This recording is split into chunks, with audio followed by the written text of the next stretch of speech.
네, 안녕하세요. 저는 이번 토론대회 이하도시 토론대회 진행을 맡은 진광고등학교 교사 노연실이고요.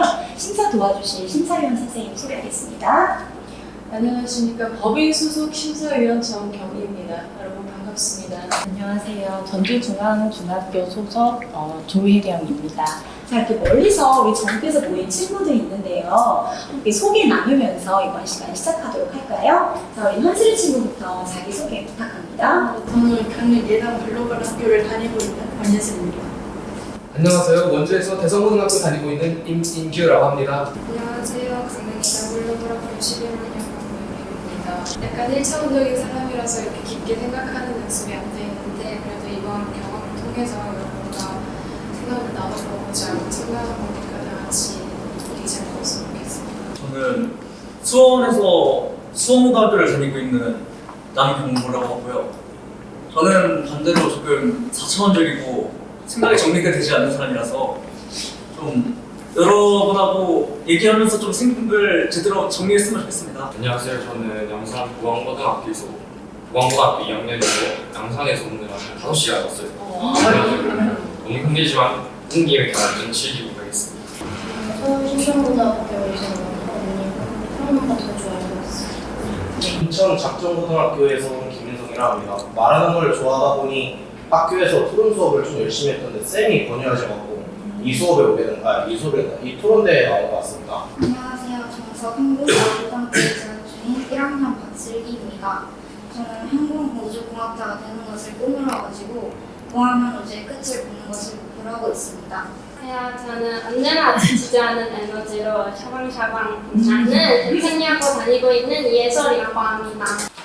오늘 우리가 나누는 바로 청소년 세계관 에세이입니다. 사람들은 저마다의 세계관을 갖고 살아가지요. 그리고 이렇게 다양한 세계관은 어떤 경우는 갈등을 일으키기도 합니다. 여러분이 생각하는 대표적인 사회적 갈등은 어떤 것들이 있을까요? 종교적 갈등이 가장 기억에 남습니다. 지금 우리나라 같은 이런 나라는 지금 평화롭게 있고 있지만 다른 나라는 종교적 내전이나 아니면 타국이랑 함께하는 그런 전쟁들로 자국민들이 굉장히 힘들어한다는 사실을 뉴스로 자주 접할 수 있어서 가장 그 사실이 기억에 남습니다. 저는 남녀 평등에 관한 이슈가 갈등이 좀 깊다고 생각을 하는데요. 왜냐하면 역사적으로 원래 예전부터 남존여비라는 사상처럼 약간 남자가 위에 있다 이라는 상상이 생각을 가지고 있었는데 요즘은 되게 많이 개선이 됐다고 생각을 하거든요. 근데도 아직 여성 징병제나 이런 이슈들이 뉴스에 나오는 걸 보고 이게 많이 개선이 돼서 서로 같이 잘 지냈으면 좋겠다 이런 생각을 하고 있어요. 좀 세대 간 갈등이 가능할수록 깊어지고 있다고 생각해요. 요즘 약간 그냥 얕은 예시지만 다들 MZ가 그러잖아요. 분명히 MZ가 잘못된 길로 가는 것도 있지만은 그래도 그걸 잡아줄 수 있는 거는 그래도 어른들이 길이지 않을까 하는 생각이 드는데 그렇게 세대 간으로 갈등을 해서 우리가 받아내줄 수 있는 게 뭐가 있을까 하는 생각을 들면은 많이 안타까운 것 같아요. 세대 간 갈등. 저는 갈등이 극단적 형태로 발전하는 전쟁이 가장 인상 깊었습니다. 특히 두 차례 세계대전은 종교적, 아까 전에 얘기를 하셨던 종교적인 이유나 아니면은 문화적인 차이, 그리고 강대국들 간의 이해관계와 경제 모든 것이 얽혀 있었기 때문에 저는 갈등이 극단적으로 나타나는 형태인 전쟁이 가장 인상 깊은 갈등이었다고 말하고 싶습니다. 제가 가장 생각하는 대표적인 갈등은 이제 영토 갈등. 앞에 분이 알듯이 전쟁도 이제 옛날부터 영토를 얻으려고 영토적 갈등을 하는 게 하였습니다. 그리고 최근에 일본의 독도나 아니면 우크라이나, 러시아 이런 것도 다 영토적으로 갈등하는 거기 때문에 제일 기억이 났습니다. 소수자에 대해서 제가 생각을 했는데 이게 찬성 반대를 떠나서 이게 나쁜 사람은 아니지만 그냥 내는 나쁠 수 있어서 기분이 나빠 이런 것도 되게 지금 저는 첫 번째 분이 말하셨던 것처럼 종교에 대한 갈등이 생각이 나는데요. 대표적으로 좀 극단적 이슬람 지지자들인 IS가 저질렀던 9.11 테러와 그로 인한 갈등이라든지 아니면은 저희 나라 외국인 노동자들이 이슬람 종교에 대한 문화를 저희가 존중하지 않는다거나 반대로 일하는데 이슬람 노동자들이 너무 자기 종교에 대한 가치를 존중하고 말한다거나 양쪽 간의 갈등이 굉장히 생각이 납니다. 네, 인종에 관한 갈등이 최근에 생각이 나는 것 같습니다. 왜냐하면 코로나에 대해서 이제 미국에서 한인들의 습격도 많이 다뤄지고 최근에 인어공주 실사가 나왔잖아요. 그게 뭐 흑인을 썼다고 해서 뭐 그렇게 문제가 되나 그거는 잘 모르겠지만 그거에 대해서 이제 뭐 스토리도 그렇고 굳이 이 흑인을 뽑았어야 되냐 하면서 이제 좀 그런 비난하고 비판하는 그런 내용이 좀 많이 올라오더라고요, 유튜브 같은데. 그래서 기억에 남는 것 같습니다. 그렇다면 세계관의 차이로 여러분이 직접 갈등을 겪어본 경험이 있을까요? 저는 세대 갈등을 겪은 것 같은데 저희 할머니가 저희 조금 잔소리를 많이 하세요. 이러면 안 된다 이러면서 역시 어린애들은 잘 모른다 하면서 저에게 좀 잔소리를 하시는데 저는 맞다고 생각이 드는 게 아니라고 생각하시니까 갈등이 아니었나 생각합니다. 저 같은 경우에는 이제 그 외모에 대한 갈등을 좀 겪어본 적이 많습니다. 초등학교 때부터 좀 덩치가 남들보다 크고 뚱뚱하다 보니까 말하는 것을 좋아하고 이제 애들하고 친하게 지내려고 해도 애들이 저하고 말을 잘 섞어주지 않고 심지어 집단 따돌이 왕따를 당한 적도 있습니다. 그러다 보니까 초등학교 저학년 때는 사람하고 그 대화를 하는 게 좀 쉽지가 않았어요. 네, 그런 점이 제가 겪었던 가장 큰 갈등이 아닌가 싶습니다.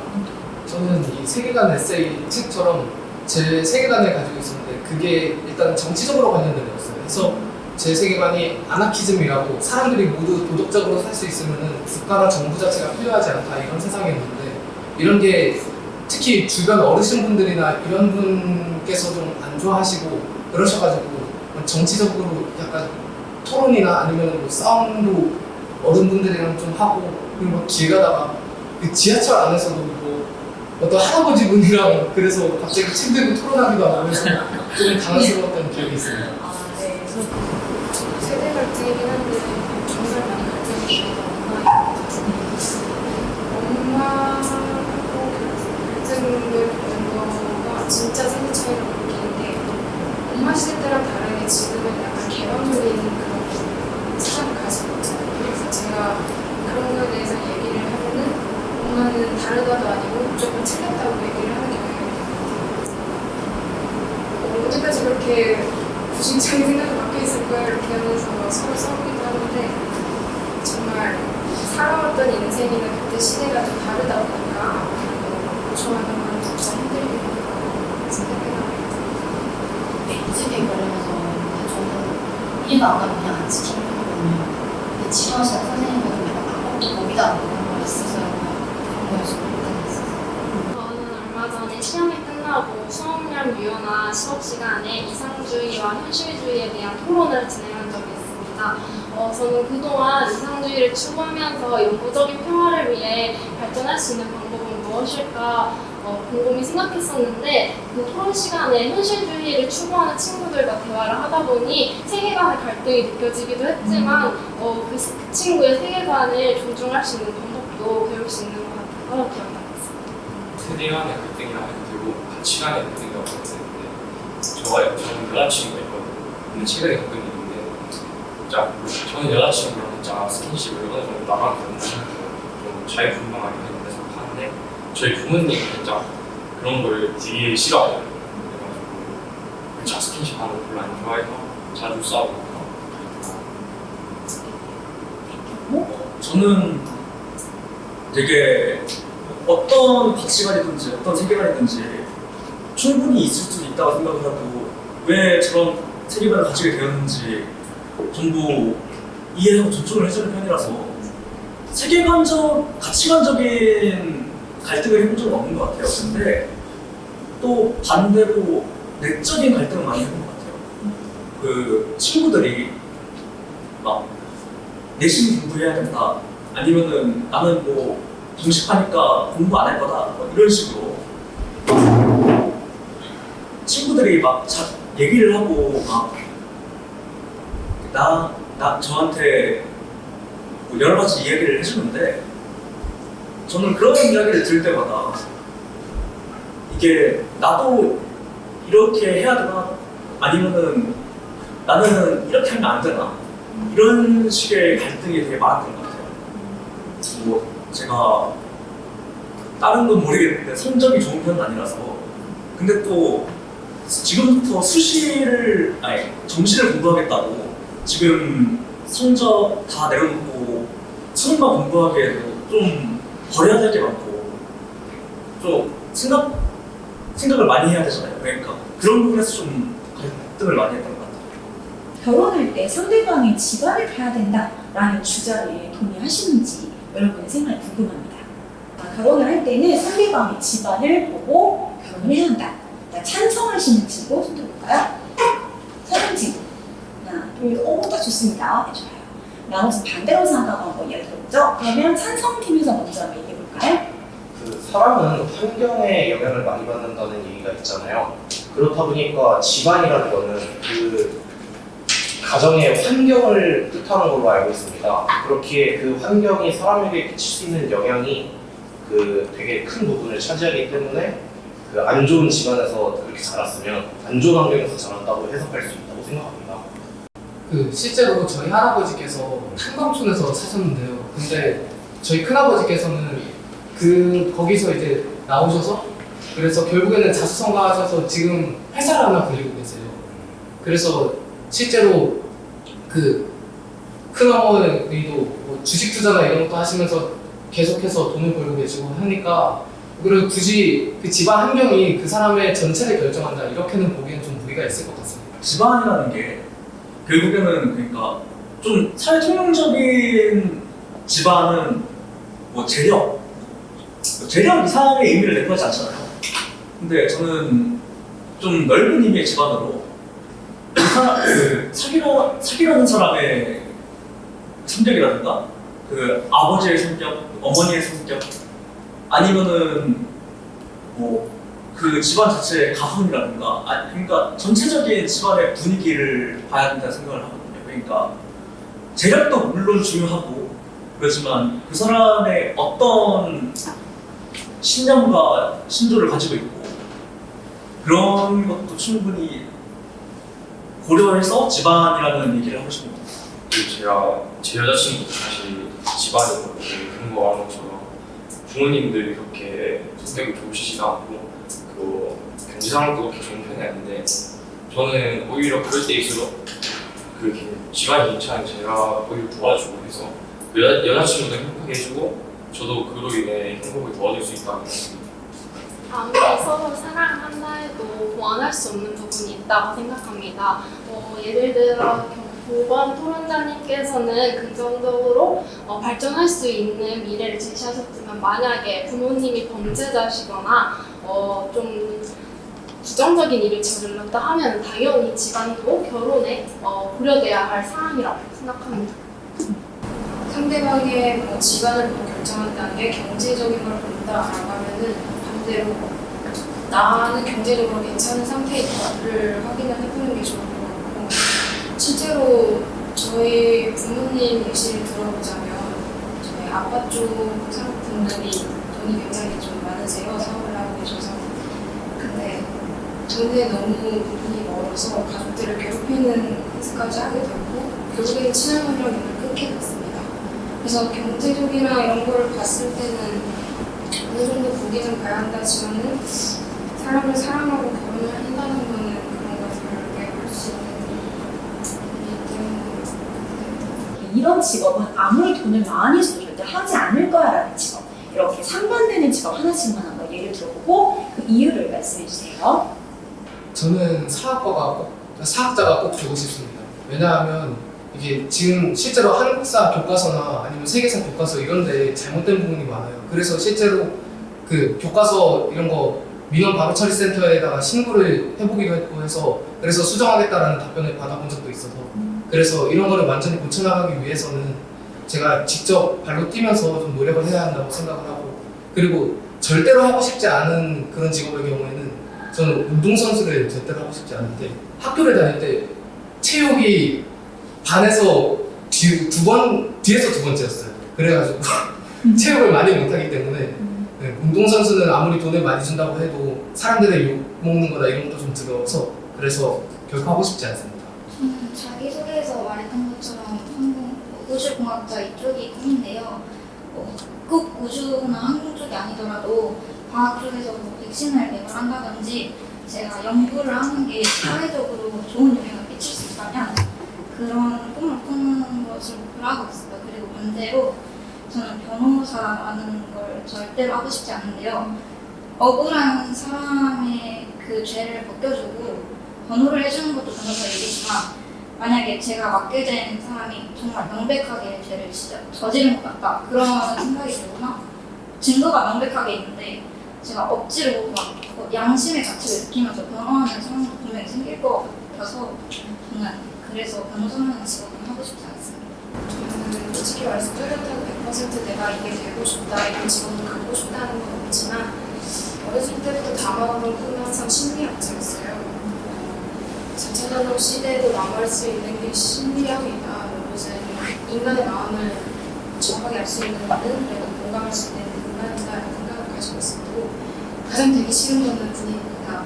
아빠가 직업 군인이세요. 그래서 제가 둘째인데 사실 둘째가 아들로 나와서 직업 군인을 이렇게 됐으면 좋겠다는 로망을 약간 가지고 있으시더라고요. 제가 죽어도 안 한다고 그러지만 매일매일 말씀을 하세요. 절대 할 생각이 없어요. 저는 회계사가 꿈입니다. 회계사는 이과적인 부분도 있지만 기업의 윤리를 담당하는 되게 다양한 일을 하고 있어서 이 점이 매력적으로 다가와서 저는 회계사가 하고 싶은데 반대로 저는 성악가가 절대 되기 싫습니다. 실제로 저희 언니가 성악을 하시는데 얼마나 힘든 일인지 옆에서 바로 볼 수가 있습니다. 우리가 여러 과목을 공부하는 것처럼 성악가도 음악이론, 시창청은 발성법 이런 것들을 공부를 해야 되고 실제로 제가 언니한테 성악을 배워봤는데 욕을 많이 먹었습니다. 그래가지고 성악가는 절대 안 될 것 같습니다. 직업이라기보다는 미래에 꼭 이루고 싶은 꿈이 있는데 그 꿈은 이제 저는 되게 하고 싶은 게 너무 많거든요. 그냥 진짜 너무 많아서 모든 것을 다 하고 싶은 것을 다 하고 자유롭게 살고 싶어요. 근데 제가 진짜 하기 좀 싫어하는 직업은 진짜 학급의 회사원 같은 거 너무 싫어요. 왜냐하면 위에 있는 사람들의 명령이 들으면서 내가 하고 싶은 것을 잘 못하고 명령만 따르면서 돈을 번다는 거는 제 가치관과 잘 맞지 않아가지고 어릴 때는 되게 성공하고 싶었고 그때는 아마 작품을 뭔가 해보고 싶다 그런 생각을 했었나 봐요. 그리고 지금은 똑같이 작품을 하고 싶다는 꿈은 남아있어서 작가, 소설가, 시인 그런 게 하고 싶어요. 그런데 하고 싶지 않은 일은 제가 상상력이 딱히 풍부해서는 아니고 자동차 아니면은 비행기 그런 거 운전하는 그러니까 조금 생명의 위협이 있는 그런 직업들 있잖아요. 그런 것들이 조금 무섭다고 해야 될까요? 조금 돈을 줘도 안 할 것 같은 직업이라고 하면은 그런 배달 트럭을 운영한다든가 그런 것들은 안 할 것 같아요. 직업에는 귀천이 없다는 말 있잖아요. 이 말에 대해서 여러분의 생각을 한번 들어보고 싶어요. 직업에 정말 귀천이 없을까요? 직업에 귀천이 없다는 것은 그러니까 결국에 모든 직업은 필요하다는 의미잖아요. 모든 직업은 필요하다는 의미고 실제로 여러 가지 벌레들도 필요한 것처럼 이런 좀 안쓰시는데?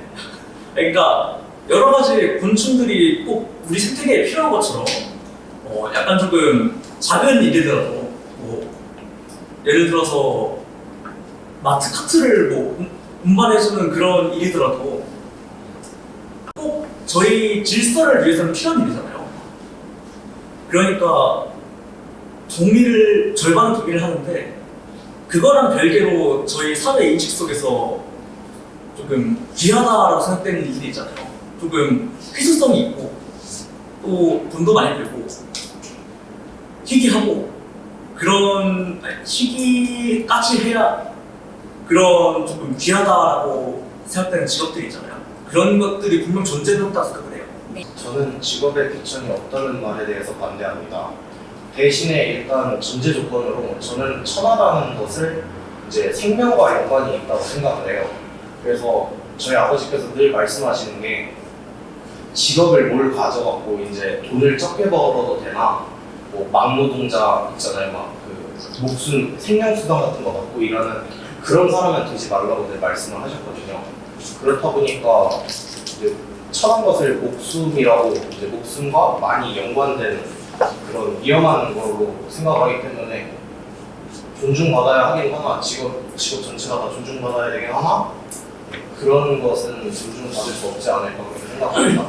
저는 반대로 귀천이 있다고 생각이 드는데 제 경험을 말하자면 저희 반에 벌레잡이라는 그런 도우미가 있어요. 여기서 제가 벌레를 되게 무서워한단 말이에요. 그래서 벌레가 큰 게 나타났는데 제 친구를 불러서 벌레를 잡아달라고 했거든요.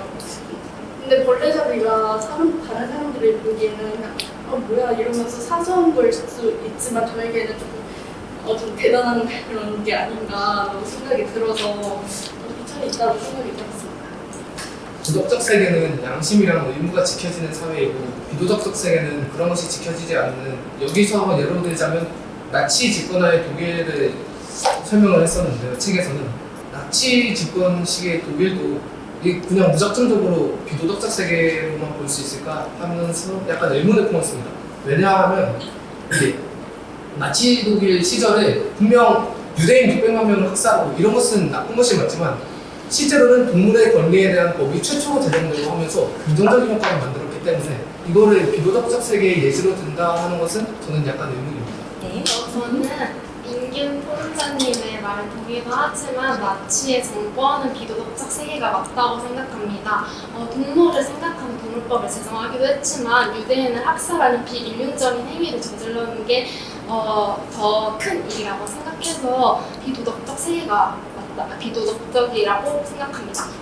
네, 그렇다면 이렇게 우리가 도덕적 세계와 비도덕적 세계를 구분해야 하는 이유는 무엇일까요? 도덕적 세계와 비도덕적 세계가 횡단보도의 유무와 바깥다고 생각합니다. 그 횡단보도는 저희가 오고 갈 수 있는, 차도를 오고 갈 수 있는 거잖아요. 근데 횡단보도가 없다거나 아니면은 꼭 지나가야 되는 거리에 횡단보도가 없다거나 아니면은 횡단보도가 있긴 한데 차는 쌩쌩 지나다니고 신호등이 없다. 이러면은 분명히 신호등이 없어서 편안은 하겠지만 안전이 지켜지지가 않잖아요. 근데 횡단보도라는 게 있으면 확실한 질서가 있습니다. 그렇기 때문에 그런 사소한 것에서 차이를 둬야 하고 둘 수 있다고 생각합니다. 경호원님의 의견에 동의하는 말입니다. 도덕적 세계와 비도덕적 세계를 구분해야 하는 이유는 도덕적 세계와 비도덕적 세계 간의 차이가 이 사람의 정체성이나 이런 걸 결정한다고 보기 때문이라고 저는 생각합니다. 도덕적 세계는 아까 전에 제가 아나키즘을 지향한다고 말씀을 드렸었는데, 근데 이 아나키즘 자체가 되게 사람들이 도덕적으로 생각하기 때문에 정부가 필요 없는 사회가 되는 것입니다. 만약에 정부가 없는데 사람들이 도덕적이지 않다면 사람들은 막 살인이나 강도, 절도 이런 걸 저지를 것이고, 그거는 결코 옳다고는 볼 수 없는 사회고, 그리고 수많은 피해자가 발생하지 않습니까? 그렇기 때문에 공리주의라는 사상에서도 이걸 어긋난다고 보기 때문에 저는 비도덕적 세계와 도덕적 세계 간의 구분이 필요하다고 말하고 싶습니다. 근대 자본주의 사회를 지나서 후기 자본주의 사회로 넘어왔어요. 이제 이를 후기 산업사회이자 현대사회라고도 부릅니다. 그렇다면 현대사회의 특징을 떠오르는 하나씩 알아볼까요? 현대사회의 가장 큰 특징은 언론의 기능이라고 생각합니다. 과거에는 우리 현대만큼 언론이 발달되지 않아 사람들의 생각을 널리 전파할 수 있는 수단이 현대보다 현저히 기능이 떨어진다고 생각을 했는데 지금 현대에서는 자신의 생각을 인터넷에 잠깐만 적어도 모두가 볼 수 있는 게시판에 게시될 만큼 인터넷에 기능이 현대 사회의 가장 큰 특징이라고 생각합니다. 개인적 욕망 추구가 있습니다. 옛날에는 돈을 버는 게 쉽지 않았고 반대로 현대 사회에서는 직장을 구하는 것과 돈을 버는 것이 쉽고 또한 그 돈을 소비할 소비처가 명확하게 존재합니다. 욕망을 표출할 수 있는 소비처가 분명히 존재합니다. 옛날에는 과학기술이 그렇게 발전되지 않아서 PPT나 비디오로 보는 일이 많아졌는데 지금 현대사회를 보면 휴대전화나 핸드폰이나 스마트폰, 노트북 같이 과학기술이 발달되어서 우리 삶을 편리하게 한다고 생각이 듭니다. 이렇게 직접적으로 말하는 기술 발전보다는 개인주의적인 사람들의 특성이 많았는데요. 요즘 다들 말하는 것처럼 인터넷 매체도 되게 발달이 많이 되고 그래서 사람들이 인공지능의 고정도가 되게 높아지면서 서로에게 무관심하고 다 사람이 사라지는 사회가 되었다고 생각을 해요. 그래서 지금 서로에게 관심을 갖고 매체도 적절히 이용하면서 이렇게 서로 상호작용을 하는 사회가 된다고 생각을 해요. 그런데 이런 현대사회에 세계뉴스의 안목이 필요한 이유가 무엇일까요? 미래 사회와의 발전이라고 생각합니다. 지금 저희가 이렇게 토론을 하는 것도 미래 사회의 발전에 기여할 수 있는 청소년을 육성하는 게 목표라고 생각이 될 만큼 저희는 미래 사회의 성장과 발전을 위해 기여를 하기 때문에 그렇게 생각합니다. 이게 세계 시민주의 그리고 코스모폴리타니즘이라는 사상이 맨 처음에 등장한 거는 헬레니즘 시대였습니다. 헬레니즘 시대가 우리로부터 아주 먼 과거 한 2000년 전이긴 하지만 그럼에도 각광을 받고 그리고 지금에도 적용될 수 있는 이유가 저는 덕윤기의 관점에서 바라보면 덕윤기 자체가 일단 역사나 이런 걸 통해서 우리의 지금 정체성이나 이런 게 확립이 되고 우리의 사회나 이런 게 만들어진다. 결국에는 우리가 우리 지금의 우리를 이해하고 지금의 우리 사회가 결정된 이유를 이해하기 위해서는 과거를 이해해야 한다라고 보기 때문에 저는 이 덕윤리 그리고 생활의 윤리에서 나온 이 관점을 따라서 이 코스모폴리타니즘을 지금에서도 적용을 해야 한다. 그래야 이게 현대 사회에 임할 수가 있기 때문에라고 생각합니다. 가치관의 경우에는 윤리적 가치, 그리고 안의 가치, 미적 가치인데요. 이런 가치를 우리 가치 판단이라고 하거든요. 그렇다면 윤리적 가치 판단은 어떤 것을 말하는지 누가 한번 소개해 볼까요? 윤리적 가치 판단. 윤리적 가치 판단은 윤리적으로 지켜 마땅한 것 이런 것을 그러니까 모두가 형용 가능하고 그리고 어느 사회에서든지 받아들여질 만한 그런 행위를 규정하는 것을 윤리적 가치 판단이라고 생각합니다. 일단 선과 악에 연관된 인간의 행위에 관련된 판단이에요. 또 선과 악에 해당되는 인간의 행위에 대한 판단 어떤 것들이 있을까요? 선과 악을 구별할 수 있는 그 기체가 재판이라고 생각이 드는데 이게 맞는 건지 아닌 건지 죄인지 아닌 건지 판단한다고 생각이 들기 때문에 선과 악을 구별할 수 있는 그런 게 아닌가. 인간의 성악설과 성선설에 대해서 생각해 봤습니다. 그 성악설은 인간이 태어났을 때부터 악하다. 성선설은 인간이 태어났을 때부터 선하다라는 관점인데요. 어느 관점이든 되게 좋은 이야기라고 생각을 하는데 그게 인간의 가치 판단의 종류 중 하나라고 생각했습니다. 그렇다면 이 책 속에 나오는 많은 학자들이 등장하는데 자아를 설명하기 위해 했던 학자들, 자아를 설명한 학자들에 대해서 예를 한번 들어보고 여러분의 생각을 한번 들어보도록 하겠습니다. 네, 인규. 자아의 개념은 자명한 것이다 라고 주장했던 데카르트가 생각이 납니다. 저는 데카르트 의견은 좀 동의를 하지 않습니다. 왜냐하면 데카르트는 이게 생활 연계에서 나오는 내용인데 이 인간의 자아에 대해서는 탐구를 했지만 동물의 자아를 완전히 무시하는 경향을 보였습니다. 이 일례로 데카르트가 했던 말이 동물은 움직이는 기계에 불과하다라는 말인데 저는 이거는 동물의 권리나 이런 걸 완전히 무시한 그런 차별적인 반응이라고 생각을 하기 때문에 저는 여기서 더 보편적으로 나아가서 동물의 자아까지 생각하는 그런 사람이 돼야 한다고 생각을 합니다. 저는 데카르트가 말했던 그 문장 자체는 비록 데카르트 자체가 동물을 무시하는 경향을 보였어도 데카르트가 말한 인간에 대한 이야기는 존중할 만하다는 생각을 합니다. 물론 데카르트가 동물에 대해서 완전히 무시한 이야기를 한 건 맞지만 그거라는 별개로 데카르트에 대한 인간의 가치관에 대한 판단은 굉장히 좋다, 그거 자체는 좋다라고 생각합니다. 저는 개인적으로 나는 누구인가라는 질문은 물론 청소년기 때도 할 수 있지만 이 질문은 좀 시간이 흐른 뒤 노년기 때 나 자신에게 할 질문이라고 생각합니다. 지금 저희 아직 17, 18밖에 안 됐잖아요. 나는 누구인가? 앞으로 살아갈 날이 더 많은데 지금 현재 이 질문을 던져도 많이 대답을 할 수는 없지만 내가 만약에 지금부터 자신의 목표를 이루기 위해 노력한 후 이제 노년기 때 다시 내 자신을 돌아보는 시간을 가지면 좀 더 의미 있는 시간이 될 것 같아. 이 질문은 지금 현재는 사실 좀 성급한 질문이 아닌가 생각이 듭니다. 왜 가지 않아도 되는지에 대한 이유는 다를 것 같거든요. 그 이유에 대해서 한번 말해보시죠. 저는 제 친구가 특성화고에 가 있거든요.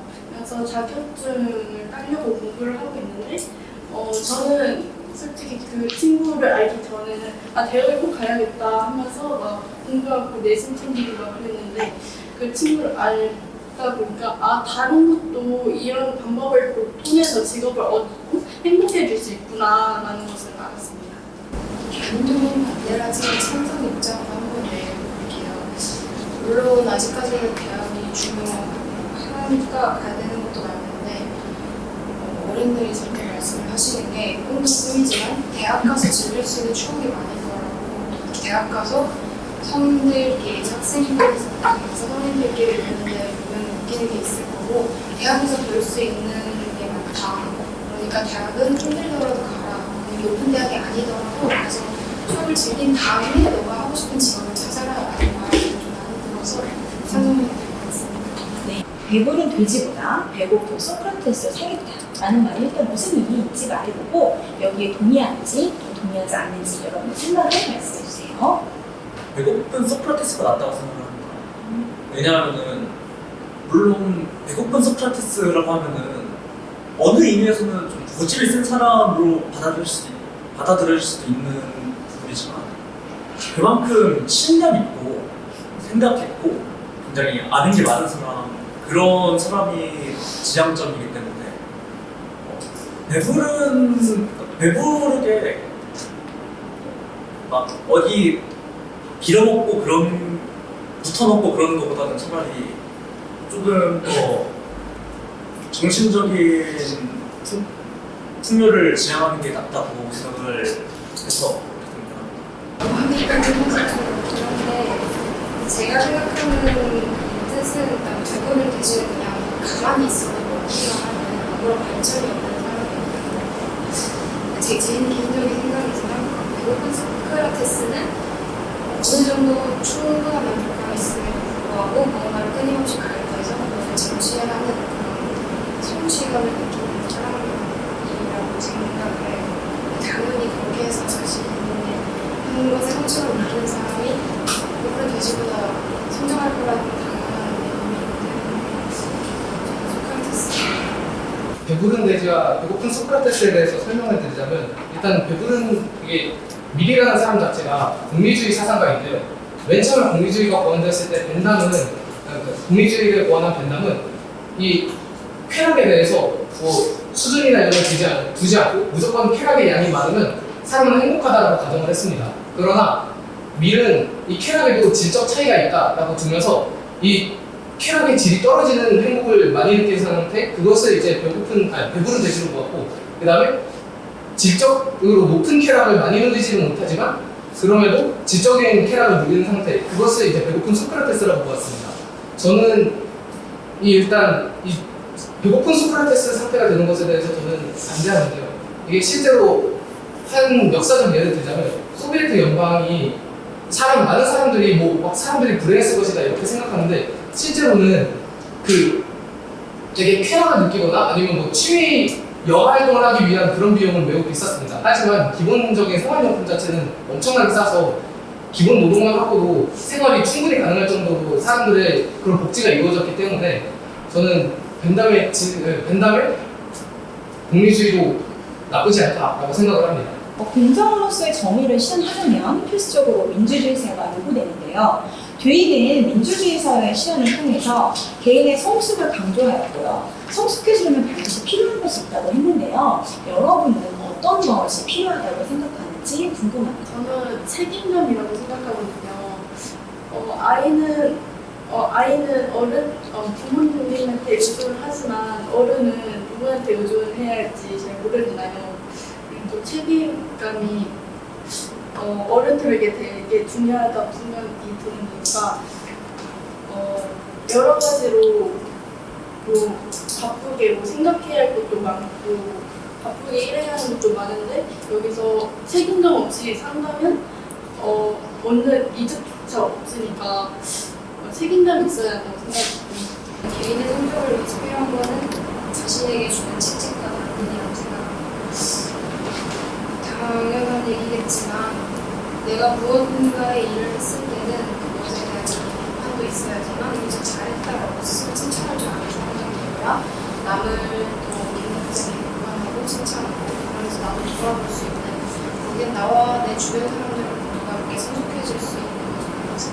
그러니까 물품을 판별할 때 사회적으로 이게 받아들여지냐 안 되냐보다 논리적으로 가게 하는 게 중요해요. 보면 성숙해지려면 많은 경험이 제일 중요하다고 생각해요. 역시 경험이긴 한데 저는 책도 적당히 있고 배운 것도 적당히 있다고 생각해서 제 자신이 성숙하다고 생각하고 좀 나댔지만 실제 사회에 나가고 이렇게 토론대에 나갔을 때도 제가 그렇게 성숙하지 못하다고 생각했어요. 근데 앞으로 이런 토론대회를 많이 하고 많은 경험을 얻으면 지금보다 더 성숙해질 거라고 생각합니다. 그래서 경험이 더 필요하다고 생각합니다. 중요하고 필요하다고 생각을 해요.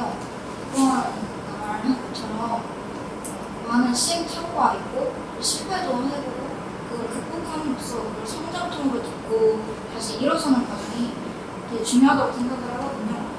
계속 성공만 하고 사는 게 진짜 성공은 아니라고 생각을 하고 제 말이 좀 무모해 보일 수도 있긴 하겠지만 애초에 시작하는 것부터가 중요하다고 생각을 하기 때문에 용기가 필요하다고 생각합니다. 다시 돌아가서 존 롤스가 말한 공정으로서의 정의는 두 가지 원칙이 있는데요. 첫 번째는 평등한 자유의 원칙입니다.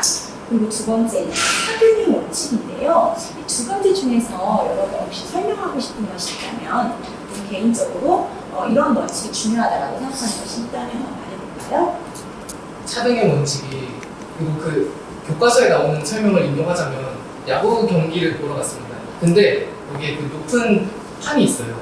높은 판이 있어서 여기 위로 올려다봐야 되는데 어떤 사람은 키가 크고 어떤 사람은 키가 작습니다. 그런데 이 어떤 그 키 큰 사람과 작은 사람 모두에게 박스를 하나씩 주게 되면 작은 사람은 키가 작기 때문에 위를 보지 못하게 됩니다. 그래서 작은 사람에게 박스 2개를 주어서 차등으로 분배를 해야 모두가 야구 경기를 관람할 수 있다고 이런 내용이 이제 그 차등의 원칙인데 저는 이 차등의 원칙에 대해서 찬성을 합니다. 왜냐하면 일단은 저 자체로도 일단 제가 그렇게 잘 사는 편이 아니고 그리고 저희 집안이 뭐 탄탄한 것도 아니고 그렇기 때문에 저는 오히려 가난한 사람들은 더 많은 복지를 받고 그리고 부유하거나 아니면 자신의 스스로 해결할 수 있는 사람들은 그만큼의 더 적은 복지를 받아야 부의 재분배도 이루어지고 공정한 사회가 만들어질 것이라고 보기 때문입니다. 완벽하게 평등해지는 게 가능하지도 않고 그래도 될 것 같지가 않거든요. 사실 우리 평등이라고 하면 뭔가 동승 같은 것만 생각하는데 어떻게 보면 얼마나 노력할 수 있는 것 같고 좋은 멘토를 만나는 것도 다 평등해요.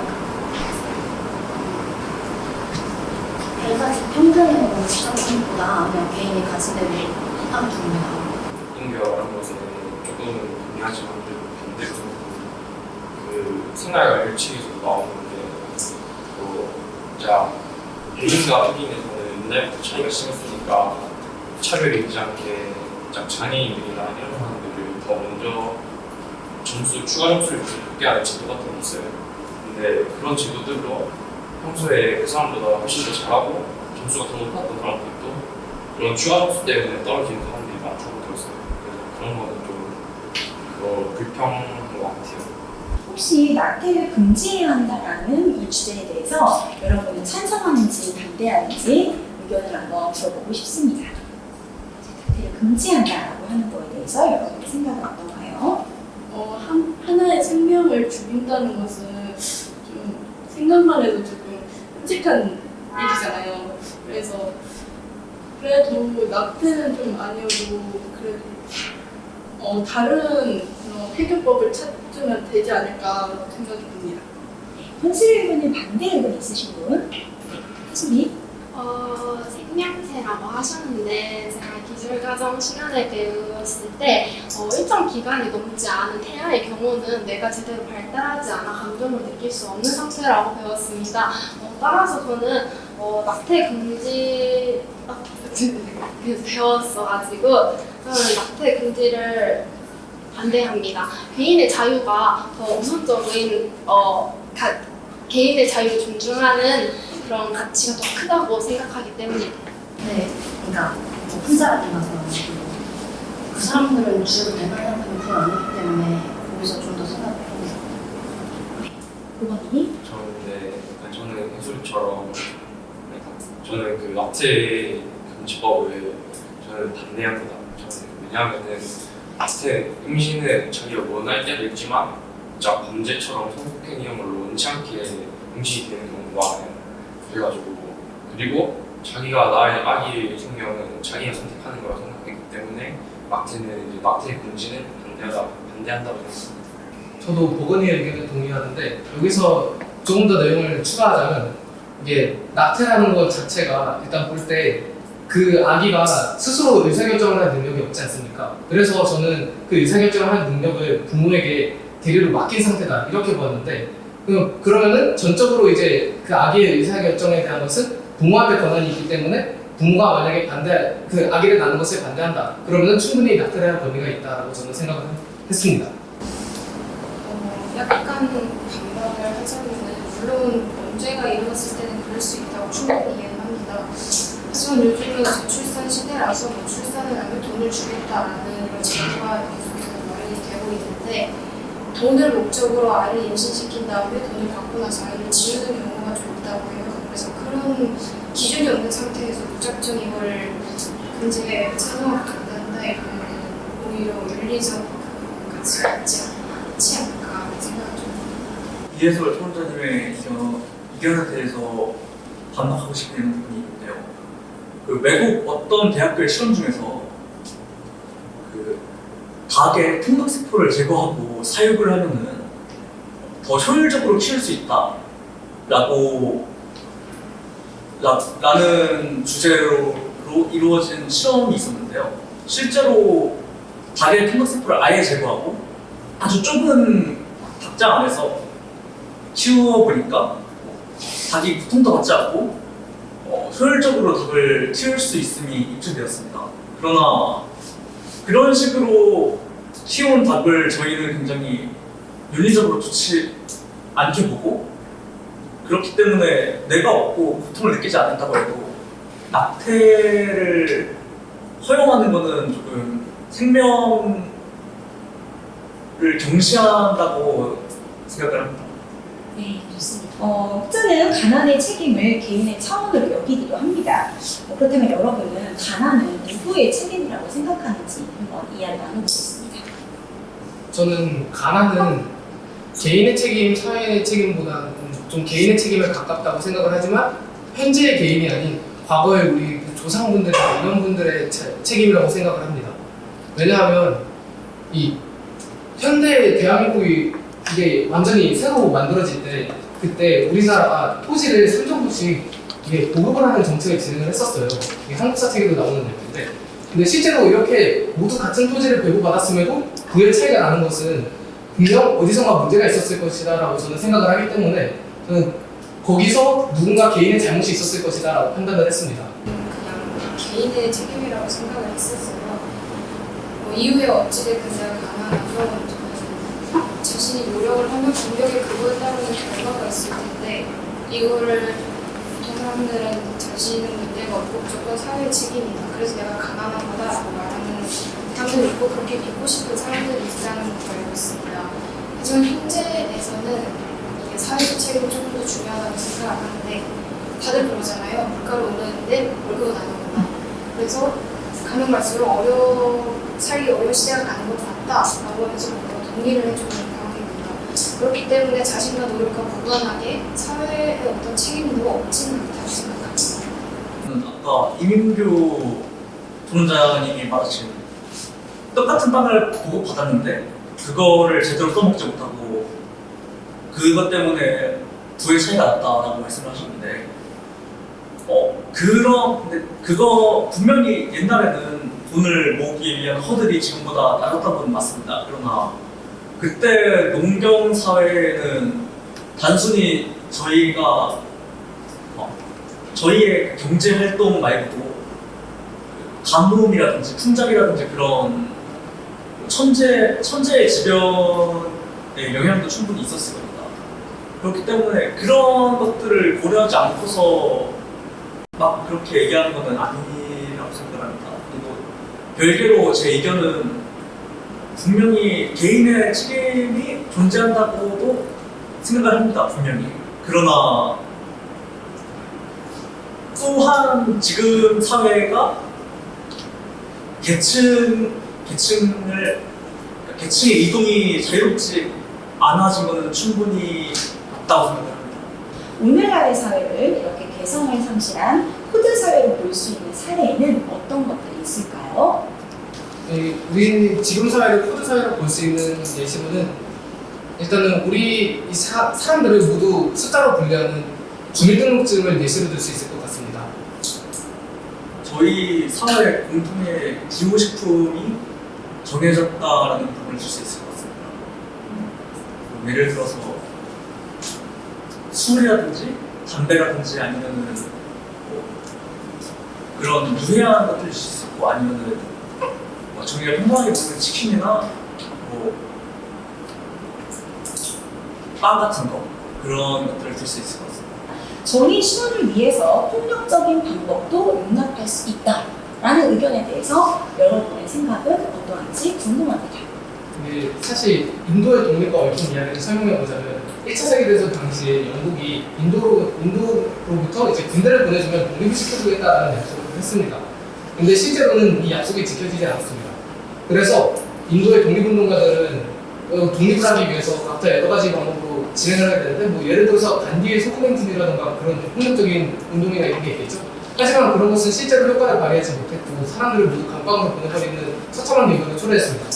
그래서 이보다 더 나아가서 강경파로 이제 데뷔되는 사람이 있는데 그 사람이 인도의 수바스 찬드라보스라고 하는 사람인데 그 사람은 인도의 독립운동가인데 일본이랑 독일의 도움을 받아서 2차 세계대전 당시에 인도의 독립을 이루자라고 생각을 했습니다.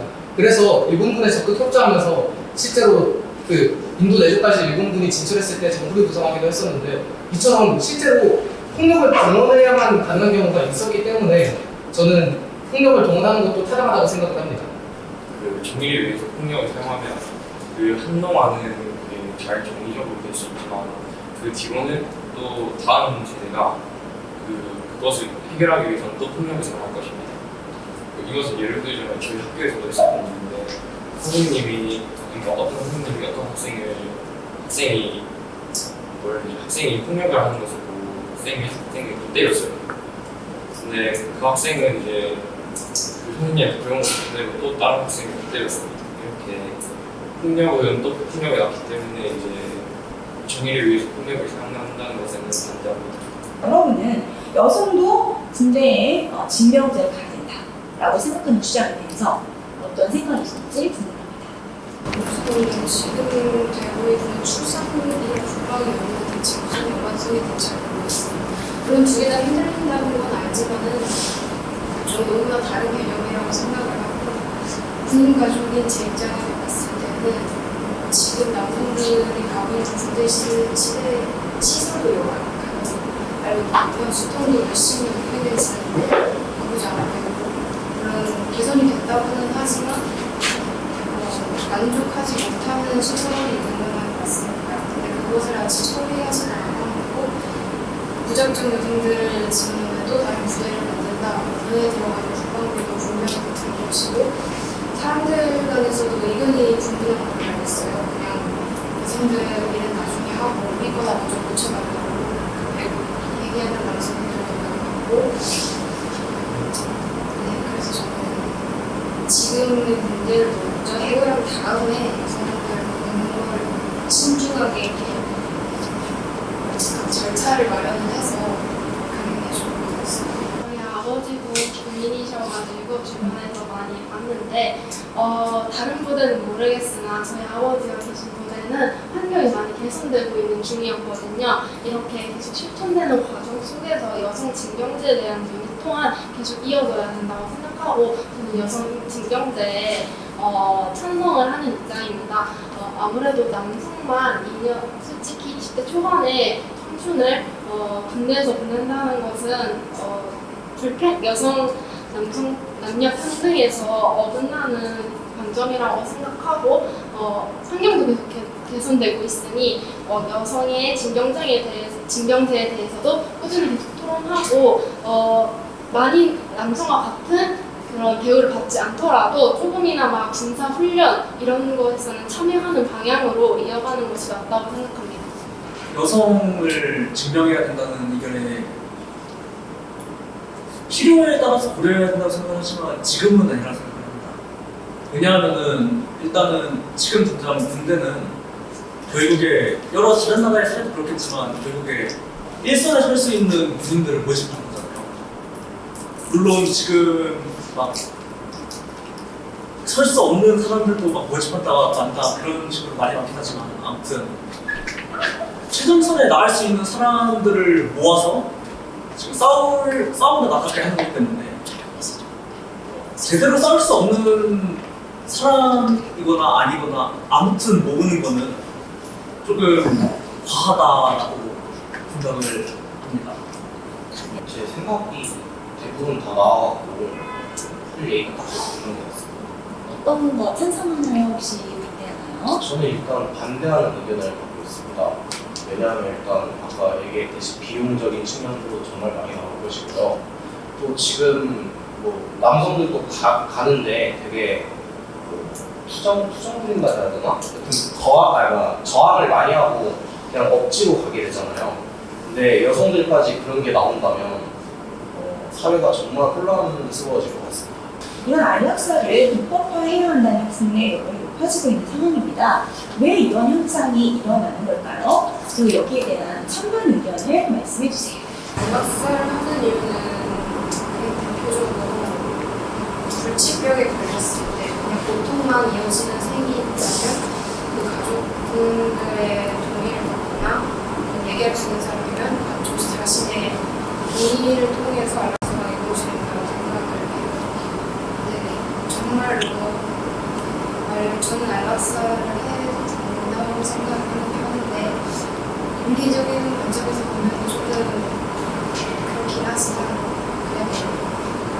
고통으로 사는 삶이 과연 가치가 있나? 하루 종일 고통을 하고 또 어떤 불치병은 그냥 온몸이 매일매일 불을 타는 느낌이 그런지 모르겠는데 그렇게 해서 일상적인 생활도 못하고 식물인간이 되어 있으면 생명이라는 것과 인생이라는 그런 것과 관련해서 살아있을 이유가 있을까? 조심스러운 얘기지만 그 고통하는 사람을 위해서라도 안락사를 필요도 여행 토론사님이 말하신 것처럼 병에 걸려 남은 여생을 고통스럽게 보내야 하는 사람들도 있겠지만 약간 청소년기 반학적인 느낌으로 자신의 생명을 쉽게 포기하는 사례도 충분히 나올 수 있다고 생각합니다. 그래서 개인의 권리가 중시되는 안락사라는 핫한 이슈는 생명의 가치를 어떻게 판단하느냐에 따라 달라지겠지만 저는 개인적으로 생명의 가치는 어떤 것보다 고귀하고 소중한 거기 때문에 되도록이면 안락사를 허용하지 않는 것이 맞다고 생각합니다. 저는 안락사에 대해서 찬성을 하는데 일단 안락사는 기본적으로 안락사가 진행되지 않는다면 고통스러운 그 사람의 개인의 의사결정을 완전히 무시하는 행위이고 그리고 두 번째로 이제 공리주의적 관점에서 보자면 공리주의는 최대 다수의 최대 행복을 이루고 그리고 불행이나 고통은 최소화 되도록 하는 게 공리주의입니다. 이 입장에서 봤을 때 사람들의 고통이 최소화 되기 위해서는 이게 안락사가 진행되어서 고통을 빨리 끝낼 수 있어야 하고, 그 다음에 그 사망한 사람의 장기 기증을 통해서 다른 사람이 장기를 기증받음으로써 생명을 영위하고 더 큰 행복을 누릴 수 있도록 하는 것이 최선의 이익이라고 생각하기 때문에 저는 안락사에 대해서 찬성합니다. 저는 인류 의견에 조금 반대하는데, 일단은 안락사가 요즘 들어서 쫙 대두가 되고 있는 이유는 우리나라가 이제 고령화가 많이 되다 보니까 불치병인 사람들과 몸이 불편한 사람들이 많이 생기고 있어요. 그 때문에 대두되고 있고, 일단은 저는 안락사에 반대합니다. 왜냐하면은 원래는 제가 어릴 때랑 이전에는 찬성을 했어요. 앞에 은규나 여러분들 말처럼 찬성했는데, 그 어느 날 책이 있거든요. 아빠 저를 죽이지 마세요라는 책이 있어요. 그 책에서는 이제 아들이 이제 그 식물인간에다가 남들은 자기가 들을 수 있는지 생각을 할 수 있는지 모르지만 아들이 그 모든 얘기, 주변에서 하는 얘기들을 다 듣고 그다음에 자기를 안락사할 거라는 그런 얘기를 들었을 때 고통이 다 표현되어 있는데, 그것을 보고 저도 이제 공감이 되어서 이제 안락사에 반대합니다. 그의 업적이나 그 남긴 것으로 인해서 우리가 기억하는 사람이 있다면 역사 속에서 또는 주변 속에서 어떤 인물을 우리가 기억하고 있는지 한번 그 예를 들어서 설명해 보세요. 저는 올해 초에 돌아가신 저희 할머니가 생각이 나는데요. 저희 할머니가 남긴 대표적인 거는 저희 어머니십니다. 그래서 저는 저희 어머니를 남겨주신 할머니가 가장 존경스럽고 너무 인상 깊은 부분이라고 생각합니다. 네. 이번에서 자체적 토론에 나왔던 이어령 선생님의 질문이 굉장히 좋던 것 같아요. 언젠가는 인공지능이 우리를 잡아먹을 날이 올 거라고 하기 때문에 디지몬을 통해서 인간과 디지털과 아날로그를 합쳐서 인간과 AI가 공존하는 세상을 만들어가 그게 우리가 갈 길이다. 그건 한국인이 할 수 있는 일이다. 라고 말씀해 주셨습니다. 그렇기 때문에 확실히 맞는 말인 것 같다는 생각이 굉장히 많이 들고, 인공지능이 인간을 제어하고 가동한다는 건 되게 무서운 일이잖아요. 그래서 아무도 이 해결책을 내지 못했을 때 이런 선생님 혼자만 그런 발상을 하셔서 굉장히 따라야겠다고 생각했습니다. 최근에 영화 중에 영웅이라는 영화가 있어요. 그 안중근에 대한 뮤지컬을 봤는데 그 영화를 보고 되게 감명이 받게 됐고, 지금 여기서 여러분들과 함께 행복하게 태어나고 있는 것도, 평소에 재밌게 살고 행복하게 살 수 있는 것도 다 안중근에서 같은 독립운동가 분들이라고 생각하기 때문에 지금 제일 기억에 남습니다. 저는 크로포트킨이라고 하는 러시아의 지리학자가 기억이 나는데요. 이분이 지리학자기는 하지만 사상을 연구하셨던 분이기도 해요. 그래서 아나키즘이라는 사상에 대해서 연구를 하셨는데, 근데 그분이 쓰인 저서가 너무 잘 쓰다 보니까 실제로 이걸 읽고 되게 감명을 받은 사람들이 많았어요. 특히 그런 사람들이 아시아에서 단체를 만들어서 활동하기도 했는데, 그게 실제로 우리나라의 독립운동에까지 영향을 미쳐서 우리나라 독립운동가가 동방무정부주의자 연맹이라고 하는 단체나 이런 거에서도 활동을 하면서 실제로 독립운동을 진행했어요. 그래서 지금 우리가 한국어를 쓰고 한국어를 사용하면서 이렇게 토론할 수 있는 것도, 아까 정국원 학생의 말에 빌려서 우리가 지금 이게 가능한 이유도 다 그런 분들의 노력이 있었기 때문이라고 저는 생각을 하기 때문에 저는 크로포트킨 선생님이 가장 기억에 남았습니다. 결국 산다는 것은 각자 죽음을 준비하는 과정이라고 볼 수 있을 텐데요. 여러분이 남긴 삶의 흔적이 결국 여러분의 죽음 이후에 또 분명히 어떤 사람들에게 큰 영향을 끼치겠죠. 그렇다면 여러분은 죽음 이후에 어떤 것을 남기고 싶은지를 마지막으로 이야기하면서 이 자리를 마무리하도록 하겠습니다. 제가 맨 처음에 꿈이 작가라고 했었잖아요. 작가라면은 다 그런지 모르겠지만 대부분의 꿈이 세상에 좋은 글 하나 남기고 가는 게 소망이다. 적어도 저는 그렇게 생각하고 있습니다. 역사에 관한 완벽한 사실을 통해서 교과서에 기록이 되는 이름을 남기고 싶습니다. 실제로 역사적으로 대단한 일을 하셨던 분들은 다 교과서에서 이름을 남기거나 아니면은 우리들의 입에서 계속 오르면서 그 이름이 계속 기억이 되고 있기 때문에 저 또한 그런 사람이 되고 싶습니다. 세상에 나를 기억해줄 수 있는 사람을 남기고 가는 게 가장 기억에 남는, 바라는 일인 것 같습니다. 네, 슬기. 저는 제가 누군가에게 도움을 주고 죽었을 때 그 사람이 저를 기억하는 부분이 있다는 것이 그래야 있는 거라고 생각을 하는데, 제가 어떤 사람의 기억의 일부가 되고 그 사람의 인생에 있어서 어떠한 장면을 책임졌다는 게 제가 죽고 나서 또 되게 기쁠 수 있지 않을까 생각이 들고, 그리고 제가 지금 학교에서 배우고 있는 국어 교과서에서 초신성의 후회라는 그 책을 읽었었는데, 거기에서는 초신성이 폭발을 하지만 그냥 폭발만 하면 그냥 무기물의 우주를 만들었을 텐데, 폭발을 하고 다른 별이나 그런 생명체들을 만드는데 도움을 주고 원소를 나눠줌으로써 사회 하나의 가치를 나타내는 책이거든요. 저는 초신성처럼 분들에게 도움을 주고 그런 도움을 줘서 그 도움을 주는 사람이 되고 싶습니다. 제 자신한테 조언을 남기고 싶은데, 제가 지금 가지고 있는 제 가치관은 어차피 한 번 살고 죽고 해보고 싶은 거 다 하고 죽자라는 거거든요. 지금 공부를 좀 많이 빠지고 있긴 하지만 그래도 다 해보고 죽어야 뭔가 한이 안 나는 거고, 뭔가를 해보고 싶다고 목표를 정하면 그거에 대한 각오와 자신의 노력이 있어야 한다는 걸 알고 있어요. 그리고 그런 노력이 네가 한 만큼의 결과를 만들 거다. 너가 열심히 했으면 그 노력의 결과를 배신하지 않을 거고, 거기서 더 성장할 수 있을 것이다라는 걸 제 자식들한테 남기고 가고 싶고요. 아까 말했던 선생님처럼 뭔가 미래에 대해 조언을 할 수 있는 사람이 되고 싶고, 그렇게 가고 싶습니다.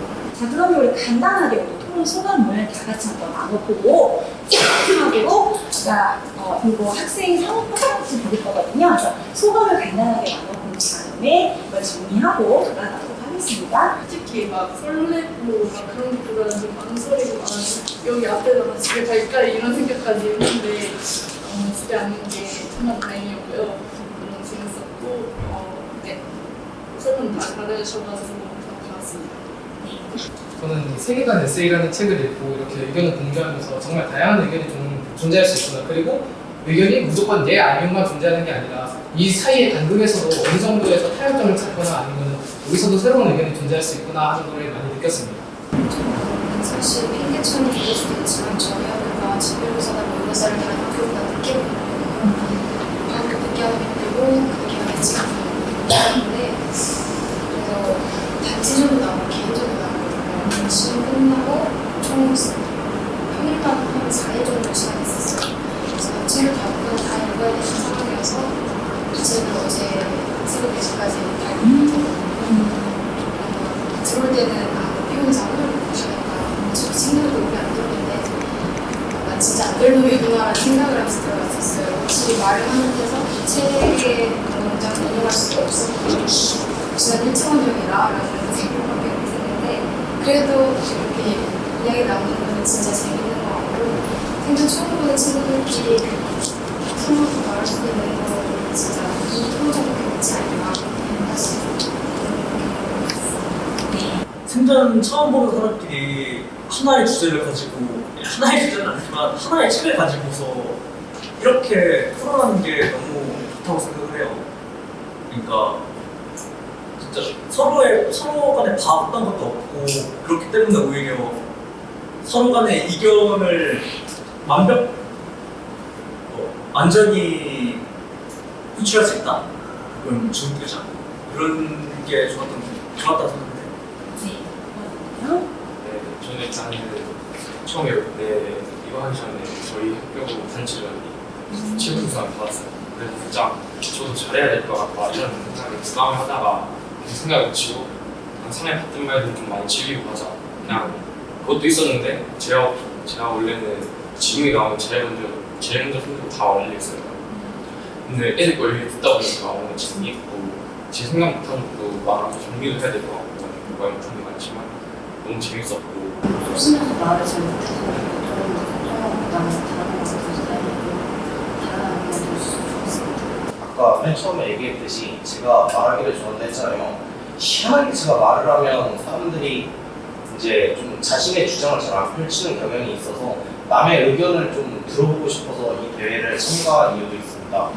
그리고 이 책을 읽으면서 제가 생각하는 것과 이제 가장 기억에 남았던 게 이민규님의 그 아까 발표였는데 이걸 역사적으로 이렇게 해석한다는 면에서 좀 되게 신선한 충격이었던 것 같습니다. 슬기? 저는 이렇게 책을 집중적으로 읽어본 것도 처음이었고 토론을 하면서 의견을 나눠보는 게 처음이었는데 사실 오기 전에 떨리기도 하고 말을 이렇게 잘 하는 편이 아니라서 걱정을 했는데 여기 보니까 되게 다양한 의견들도 있고 다양한 가치관하고 각자의 입장을 말할 때 되게 기억에 많이 남을 것 같고 그래서 나중에 오늘 돌아봤을 때 되게 좋은 경험이었고 되게 많이 성장할 수 있는 발판이 된 것 같아서 너무 좋아요. 해솔이? 저는 여태까지 토론은 약간 서로 헐뜯고 반박하고 이런 토론을 해봤는데 이렇게 서로의 생각을 말하면서 정리해가는 시간이 너무 뜻깊게 다가왔고요. 진짜 정말 즐겁고 솔직히 많이 떨렸는데 약간 한 세 번째 질문까지 가니까 다들 답변이 너무 흥미롭고 너무 심도 깊어가지고